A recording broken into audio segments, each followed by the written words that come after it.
30 minutes pour convaincre, l'émission politique de Judaïque FM animée par Gérard Hakoun et Vladimir Spiro. Nous recevons aujourd'hui M. Bournazel. Bonjour. Bonjour.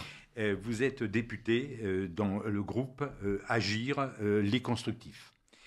Nous allons, avec vous, on va faire un peu le tour de l'actualité, surtout nationale, puisqu'il y a un certain nombre d'événements et de déclarations qui ont été prononcées récemment, et en événement, évidemment, les migrants. Alors, première question, Gérard Hakoun. Première question, Agir, les constructeurs, ça se situe à droite, mais ça correspond à quoi exactement ? Nous sommes un certain nombre de députés, d'abord, être extrêmement exigeants vis-à-vis de notre liberté de penser et de voter. Nous considérons qu'il faut que ce quinquennat soit une réussite. Et nous avons décidé d'aider et d'accompagner le gouvernement dans des réformes essentielles pour l'avenir du pays. La réforme du travail, la réforme essentielle de l'école, la réforme de la CNCF, tout en gardant une liberté de ton, une indépendance d'esprit. Et lorsque nous sommes en désaccord, par exemple, sur la hausse de la CSG, nous l'exprimons par une contre-proposition, notamment la TVA sociale. Donc je crois que les Français attendent moins de clivages partisans, attendent moins un repli sur des mouvements politiques, mais plutôt une volonté de servir l'intérêt général, l'intérêt du pays. En tout cas, c'est toujours comme ça que j'ai fonctionné, et je suis très heureux d'avoir cette liberté de ton et d'indépendance à l'Assemblée nationale dans ce groupe avec nos amis centristes de l'UDI et avec Agir, les constructifs. Alors, est-ce que Agir conçoit que le président de la République décide ce qui est un autosuicide presque à l'Assemblée nationale, c'est-à-dire 40% des circonscriptions qui seront supprimées dans les législatives en 2022. Enfin, si toutefois c'est accepté. Oui, ça c'est un autre débat. Je ne suis pas défavorable à réduire le nombre de parlementaires. Parce que je crois que ce qui compte, c'est d'avoir des parlementaires qui aient des moyens d'agir, des moyens de préparer et de travailler sur la loi. Qu'est-ce que vous appelez les moyens ? Les moyens, c'est d'avoir la capacité à s'appuyer à la fois sur des collaborateurs, mais sur une expertise. Vous savez, ça va très vite, on le voit en ce moment à l'Assemblée nationale, il y a beaucoup de textes qui viennent, plus tout le travail en commission, et les parlementaires travaillent généralement avec 2 ou 3 collaborateurs. Moi, je préfère qu'il y ait moins de parlementaires, mais qu'il y ait vraiment les moyens, notamment de s'appuyer sur l'administration, sur des experts, sur un certain nombre de responsables qui ont une compétence technique sur des sujets pour mieux voter la loi, qu'elle soit souvent moins bavarde, mais efficace. Et en même temps, il y a aussi notre travail du parlementaire, c'est de contrôler l'action du gouvernement. Et pour contrôler l'action du gouvernement, pour être en contre-pouvoir, il faut avoir des moyens aussi de critiquer de manière appréciative ou dépréciative des textes. Et ça demande du temps, ça demande de l'expertise. Et donc je pense que d'avoir des assemblées plus ramassées, mais extrêmement solides et appuyées sur un travail derrière de collaborateurs ou d'experts me semble aller vers une démocratie un peu plus efficace. Vous souhaitez, si je comprends bien, quand même l'augmentation du pouvoir du Parlement par rapport à l'exécutif. Oui, je crois que moi je suis très attaché d'abord à la séparation des pouvoirs, Montesquieu, je suis très attaché à l'équilibre des pouvoirs. Il faut un pouvoir exécutif fort. Le président de la République est élu au suffrage universel direct. Il nomme un gouvernement. Le Premier ministre, selon l'article 20 de la Constitution, conduit et dirige la politique de la nation. Et il s'appuie sur une majorité à l'Assemblée nationale notamment. Mais il faut que les parlementaires ne soient pas des parlementaires godillots, ni dans un sens, ni dans l'autre. Ni une majorité qui vote en permanence les textes du gouvernement parce que c'est son gouvernement, et une opposition qui s'oppose par principe. D'où l'idée d'être constructif. Mais je crois que plus les parlementaires auront de moyens de travailler en amont la préparation des lois, mieux les lois seront votées dans un esprit d'intérêt général, certes d'abord, mais aussi seront plus précises et certainement répondront davantage aux exigences des Français, et surtout avoir un moyen de contrôler les lois ensuite qui sont votées et toute l'action du gouvernement pour cet équilibre des pouvoirs. Et ça, je crois qu'on a quand même pas mal de retard. Et donc, pour ça, il faut moins de députés. On va rentrer un petit peu dans l'actualité. Il y a ce fameux bateau, l'Aquarius, oui. qui d'ailleurs, en ce qui concerne une radio juive, rappelle un autre épisode, c'est-à-dire l'Exodus, qui a aussi navigué à travers la Méditerranée. La France est tout de même restée, le gouvernement français est tout de même resté silencieux quelques jours avant de prendre une position qui, au fond, est quand même relativement critiquée.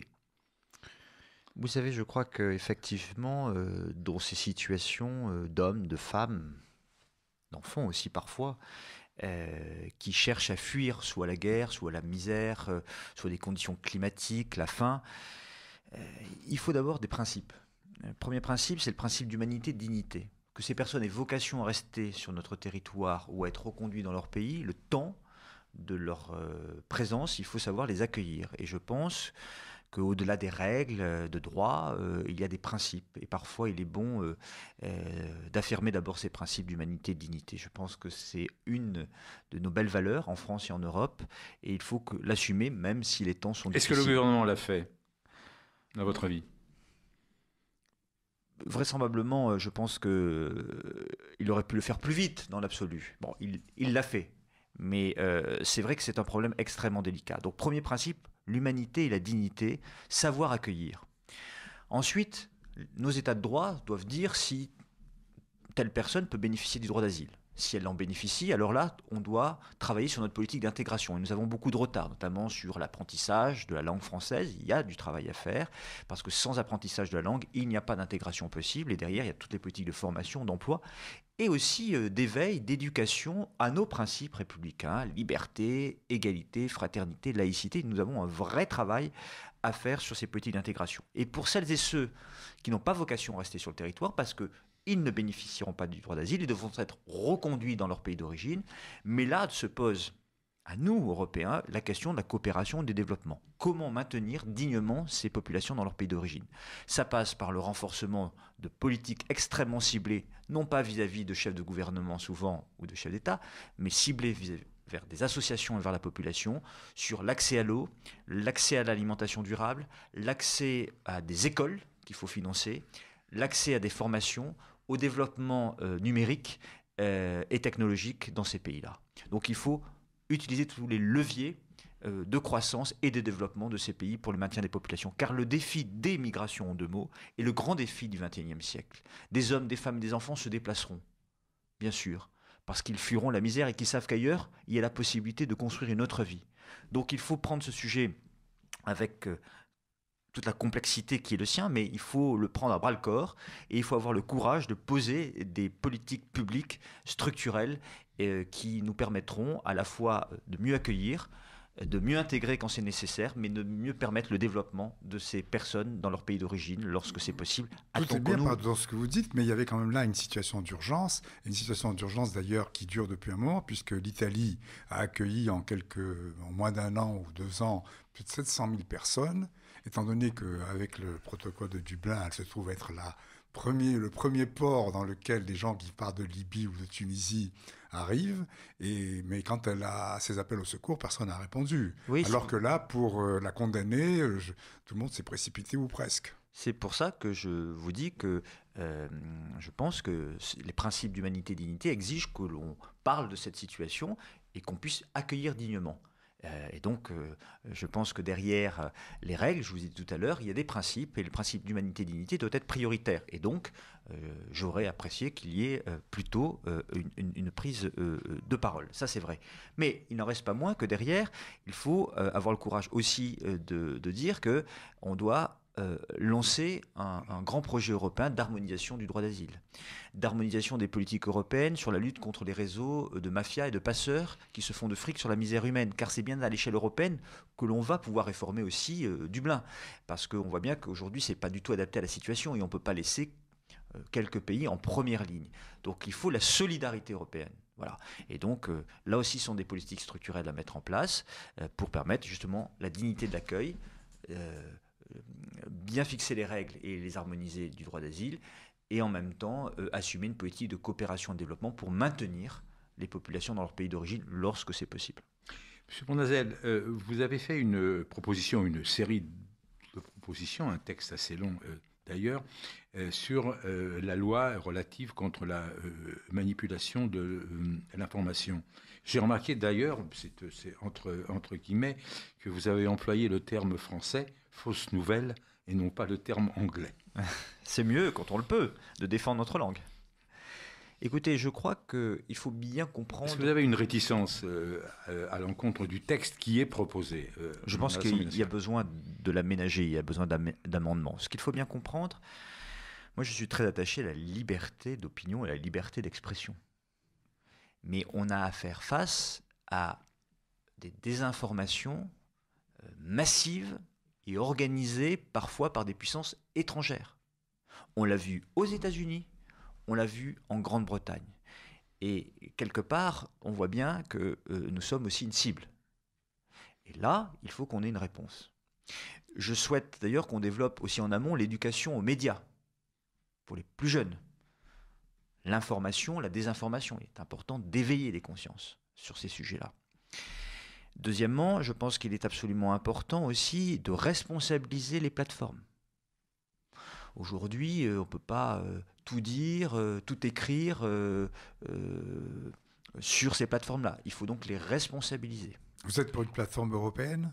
Et sur les plateformes, alors, si tout ça peut se construire très bien, mais déjà les plateformes qui existent, il faut qu'elles soient responsabilisées avec évidemment des personnes en charge des lignes éditoriales qui seraient donc chargées de traiter ces désinformations. Je pense notamment aux propos haineux, aux propos antisémites, racistes, qu'il faut combattre.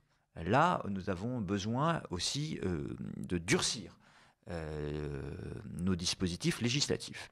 Donc voilà, la cible, c'est la désinformation organisée et massive, provenant parfois de puissances étrangères, d'éduquer, d'éveiller les plus jeunes aux médias et de permettre des sanctions ciblées contre les propos haineux, antisémites et racistes qui sont aujourd'hui livrés comme ça sur les réseaux sociaux, comme si c'était banal. Vous avez rajouté au code pénal une proposition de la LICRA qui consiste à l'inéligibilité des gens qui ont des propos antisémites, homophobes. Oui, alors ça, malheureusement, le Conseil constitutionnel l'a retoqué parce que je pense qu'il va falloir préciser dans un autre véhicule législatif le temps de l'inéligibilité. L'idée, c'est quoi ?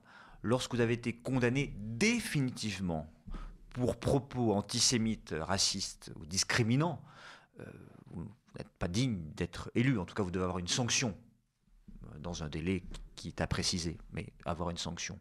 Car sinon, c'est la porte ouverte à beaucoup de choses. Je crois qu'il y a un certain nombre là aussi de principes qu'il faut faire prévaloir. Parce que le monde qui vient est un monde difficile, où on voit bien que la parole s'est libérée, et ça, nous ne pouvons pas l'accepter. Monsieur Bournazel, comment réagit un député de Agir, c'est le cas de le dire, à un tract distribué par le parti Les Républicains la semaine dernière, qui s'intitule « Pour que la France reste la France ». Comment est-ce que vous interprétez cela ? Je ne sais pas ce que ça veut dire, surtout. Nous non plus, alors on attend une explication. Alors je ne suis plus au parti républicain, et c'est peut-être une des raisons, c'est que la ligne a changé. Quand je suis rentré très jeune à l'UMP, c'était Jacques Chirac. Et avec Jacques Chirac, avec ses qualités, ses défauts, il y avait 3 grands principes. Le premier, c'était le rassemblement. Les forces libérales, gaullistes et centristes. Il y avait un deuxième principe, pas de porosité avec le Front National, ni en termes d'idées, et encore moins en termes d'alliance. Troisièmement, il y avait la défense de l'idéal européen, la lutte contre le nationalisme étriqué obsidional qui a amené la guerre, évidemment, malheureusement, sur le sol européen il y a quelques décennies. Et donc, ces principes-là, ils étaient intangibles. Malheureusement, les lignes ont bougé et j'ai le sentiment que certains républicains veulent durcir leur position sur une ligne identitaire. Je ne crois pas au nationalisme. Moi, je suis un patriote. Au sens de Romain Gary. Romain Gary disait « Le patriotisme, c'est l'amour des siens.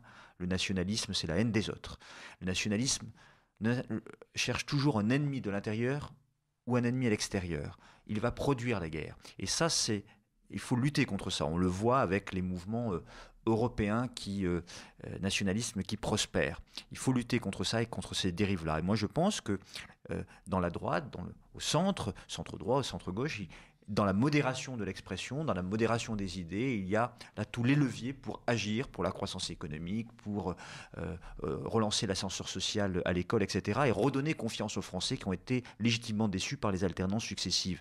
Mais ce n'est pas en durcissant sa ligne politique qu'on va y arriver. Donc moi, je ne sais pas trop ce que veut dire cette phrase. La France, pour moi, elle est diverse. Elle s'est toujours construite par sa capacité à défendre des valeurs, à les transmettre aussi à celles et ceux qui ont pu venir du monde entier et qui se sont retrouvés dans l'idéal porté par la France autour d'un pacte républicain, liberté, égalité, fraternité, laïcité. Avec ces 4 beaux mots, je pense que la France peut rayonner dans le monde et être un bel exemple à la fois de développement et un bel exemple de capacité à intégrer.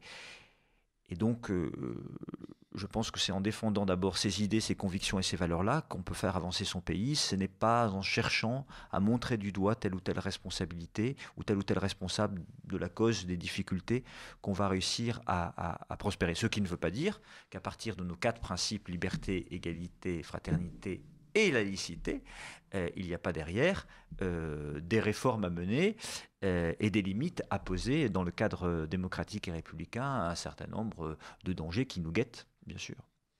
Monsieur le président de la République, M. Macron, a fait une déclaration devant les mutualistes à Montpellier, précédée par une vidéo dans laquelle il déclarait que les aides sociales coûtaient extrêmement cher, en prenant des termes plus châtiés que les siens, et qu'il fallait remettre tout ça en examen et savoir exactement ce que l'on voulait faire dans la mesure où jusqu'à présent on n'avait fait que nourrir la pauvreté. Ce qui est vrai, c'est que notre système social ne fait pas la démonstration de la réinsertion et de remettre des hommes et des femmes qui sont en difficulté momentanée. Ça peut arriver à tout le monde. Le chômage, un accident de la vie, malheureusement parfois des handicaps plus lourds et qui sont structurels, quels qu'ils soient, ça peut être protéiforme. Ça protège, mais ça ne permet pas suffisamment de reprendre l'ascenseur social. Il faut travailler là-dessus. Moi, je suis attaché à notre système social, à notre protection sociale.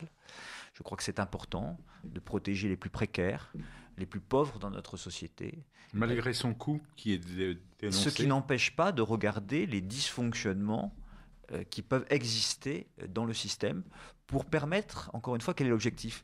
D'aider ceux qui ont moins des parts, d'aider ceux qui ont moins à un moment donné dans leur vie, de les protéger pour leur permettre de reprendre demain une activité professionnelle, de reprendre demain, après un accident de la vie, quel qu'il soit, le chemin de l'ascenseur social. Et c'est là qu'on voit bien qu'il y a certainement une réflexion et des idées à porter pour faire en sorte que lorsque vous êtes aidé, et c'est bien naturel, c'est le devoir de solidarité que nous avons dans la République, vous êtes aidé aussi pour repartir de l'avant.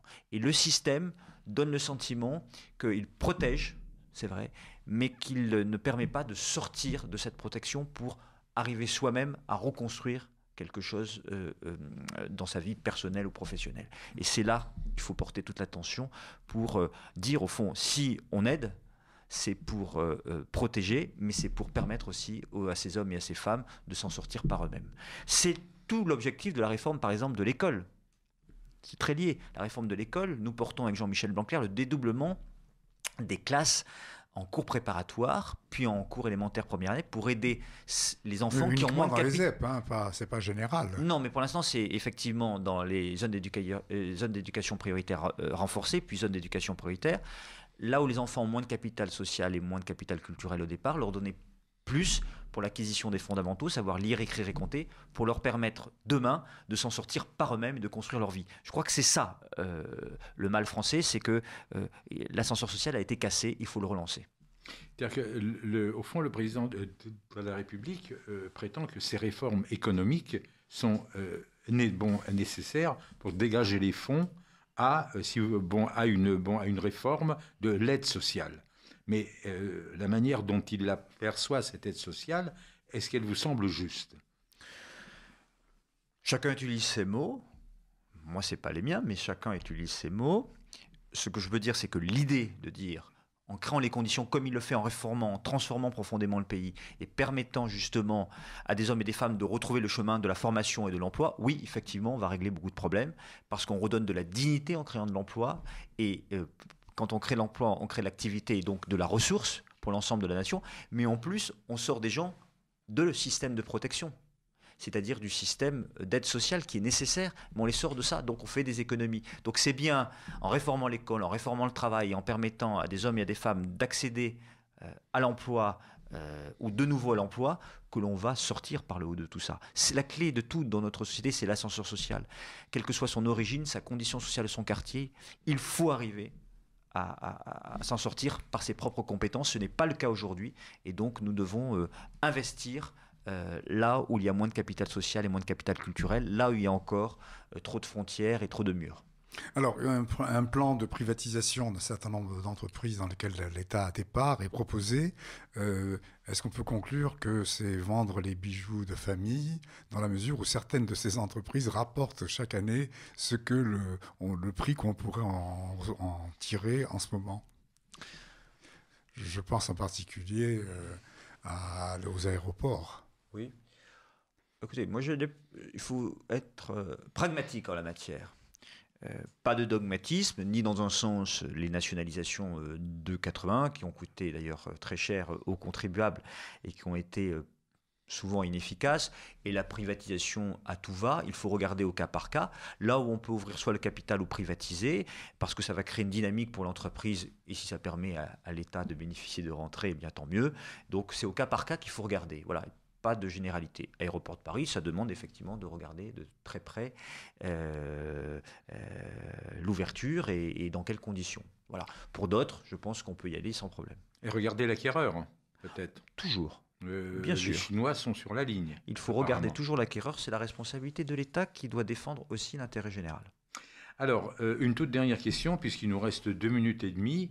Vous êtes un élu de la 18e circonscription à Paris, donc est-ce que de temps en temps vous pensez à la mairie de Paris en tant que tête de liste peut-être ou maire même? Je pense à Paris déjà, parce que effectivement, je suis élu depuis 10 ans dans l'opposition municipale.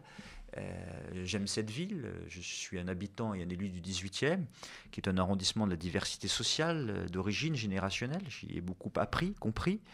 Je pense que ça ne peut plus durer. Il faudra garder ce que Mme Hidalgo a fait de bien, il ne faut pas être sectaire, mais je pense que sur beaucoup de sujets, il y a eu un échec. Regardez la saleté des rues, regardez le revêtement de la chaussée, les difficultés d'accès au logement, les difficultés de mobilité, sans parler des échecs d'Autolib et de Vélib, qui étaient 2 beaux projets structurants de M. Delanoë, qu'elle a complètement déconstruits avec sa majorité municipale. Donc ce qui va compter, c'est de construire un projet qui offre une vision nouvelle de la ville, un projet qui amène des solutions très concrètes aux problèmes de la vie quotidienne, et le moment venu, il y aura une incarnation. Pour moi, il y a 3 qualités essentielles pour cette incarnation. La légitimité d'abord, la capacité à avoir un projet pour Paris, à servir pleinement Paris et rien que Paris, avoir une histoire, un parcours avec la ville, c'est-à-dire une sincérité, une authenticité de l'engagement, une connaissance de la vie quotidienne. Deuxième point, le rassemblement, la capacité à avoir une offre politique inédite parisienne qui rassemble des hommes et des femmes venus de la gauche, du centre ou de la droite, mais qui sont d'accord sur la vision nouvelle à donner à Paris. Et enfin, le renouvellement des pratiques politiques avec un mandat moins vertical, on ne peut pas avoir toujours raison d'en haut contre tout le monde, mais un mandat plus horizontal, un maire-manager capable de travailler avec le monde économique, avec les partenaires institutionnels comme la région et la métropole, avec les acteurs culturels et associatifs pour prendre des décisions au plus près du terrain et qui soient les plus pragmatiques possibles pour trouver, encore une fois, des solutions aux Parisiens. Monsieur Bournazel, à vous écouter, je crois que vous y pensez réellement. Et y penser, c'est bien, et je pense, oui, bien sûr qu'on y pense à l'avenir de Paris, mais on ne peut pas décréter une candidature, elle doit se construire dans le rassemblement, le renouvellement et la capacité à être légitime. Merci d'être venu. Merci à vous.